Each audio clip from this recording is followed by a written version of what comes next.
शक्ति कई तरह का होता है।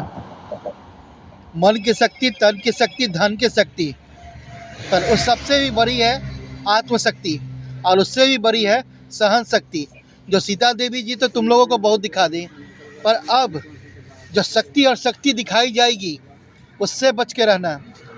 सीता देवी जी को अकेला समझकर बहुत लूट लिया, और सच्चाई की पता नहीं थी, सच्चाई के बारे में पता नहीं था, नहीं तो उसी समय बर्बाद कर देते कि तुम लोगों का सच्चाई क्या है। गरीब होता है ना तो गरीब को कोई मदद कर देता है, पर गरीब के भेष में लुटेरा दीपकवा मंजुआ जो भीख मांगने के कगार पे था और सीता देवी जी के घर में बीकर सेक्शन कंकड़बाग में घुसा, और आज उन्हीं का करोड़ों का लूट करके बैठ गया है चंद्रावतिया रजमनिया के साथ है। इससे ना तुम्हारा ताकत नहीं दिखता है, तुम्हारी बेशर्मी दिखती है। रहा बात मंजुआ, मंजुआ तू अपनी बेटी को जहर देके या फिर तेरी बेटी जहर खा के मरी, क्यों मरी? कि नाबालिग अवस्था में 14 साल की उम्र में पेट से हो गई।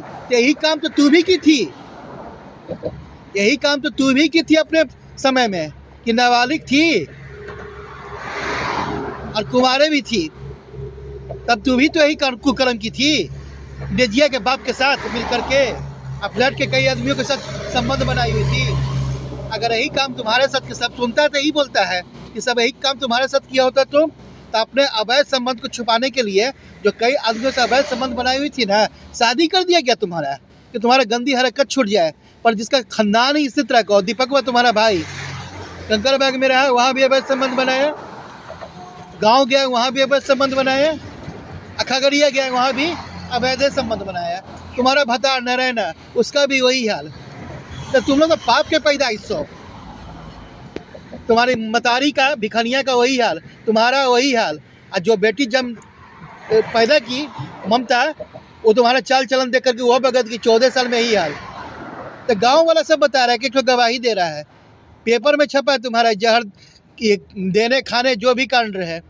तो कानून से कितना दिन बचोगी? समाज से नहीं बचोगी, ना कानून से बचोगी। हम तो देख ही रहे ऊपर वाला के साथ। तो सजा तो तुम्हें जल्द मिलेगी, और इतना मिलेगा ना कि खुराक पूरा इसी समय में हो जाएगा। सूद समेत, ब्याज समेत, मूलधन के साथ करोड़ों का लूट करके भी तुम्हारा पेट नहीं भरा है। अपने गर्दन के लिए ना फांसी का इंतजाम करके रखना है।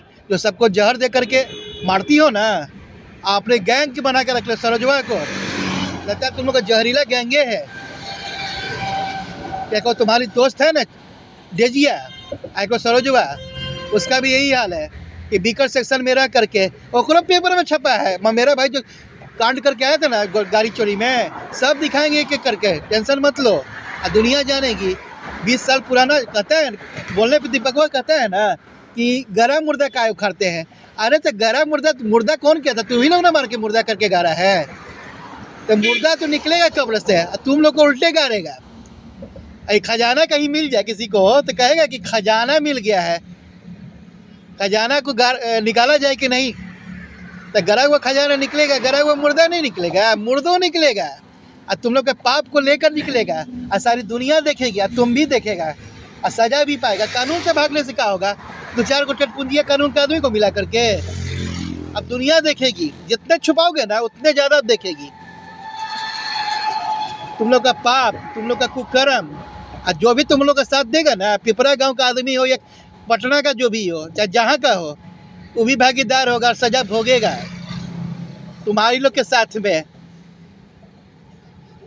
समय का फेर है थोड़ा आगे या पीछे, और आप बस संस्कार के चलते चुप थे। तब मम्मी और पापा दोनों का इजाज़त है कि तुम लोग को छोड़ा नहीं जाए। तो संस्कार इजाज़त नहीं दे रहा था। अब संस्कार की बात होगा ना तो शक्ति की बात होगी। घर में घुस के भी मारेंगे, अदालत में घुस के भी मारेंगे। जो कानून को खिलवाड़ बना के रखा हुआ ना तुम लोग, कानून के आदमी भी सब पिटाओगे। कानून अच्छे चीज़ के लिए बना है, कानून न्याय देने के लिए बना है, कानून अपराधी को बचाने के लिए नहीं बना है। तो कोई भी हो, जो भी कानून का आदमी हो या अपराधी हो, कानून का उल्लंघन करेगा ना, बढ़िया पिटाएगा। बस ठीक है।